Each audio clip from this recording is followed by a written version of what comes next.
نبی علیہ الصلوۃ والسلام نے اس حدیث مبارکہ دے اندر 5 چیزاں دا ارشاد فرمایا۔ حضرت جبرائیل امین نے نبی علیہ السلام نو فرمایا عش ما شئتا فإنک میت، اے محبوب پیغمبر جی میں چاہو زندگی گزارو بالآخر مرنا ہے۔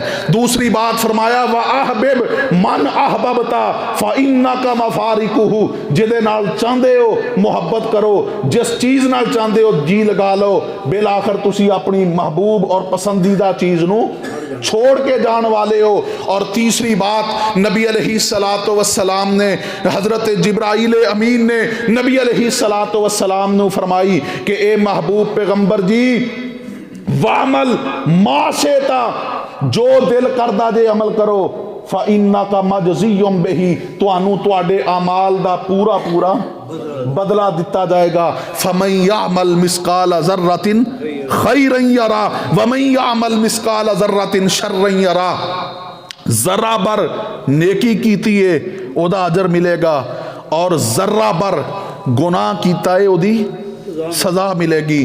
اور پھر نبی علیہ الصلوۃ والسلام نو حضرت جبرائیل امین فرمان لگے کہ یا محمد صلی اللہ علیہ وسلم، اے محمد صلی اللہ علیہ وسلم، شرف المؤمنی قیام اللیل، فرمایا کہ مومن دا شرف رات دے قیام اندر ہے۔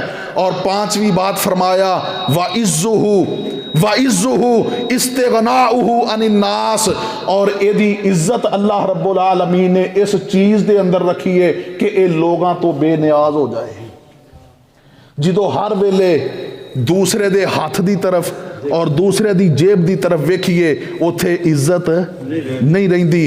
اللہ رب العالمین نے جتنا نوازے آئے، جتنا عطا کیتا ہے، او دے تے صبر کرنا چاہیے اور قناعت اختیار کرنی چاہیے، کدے کسے نال امید قائم نہیں کرنی۔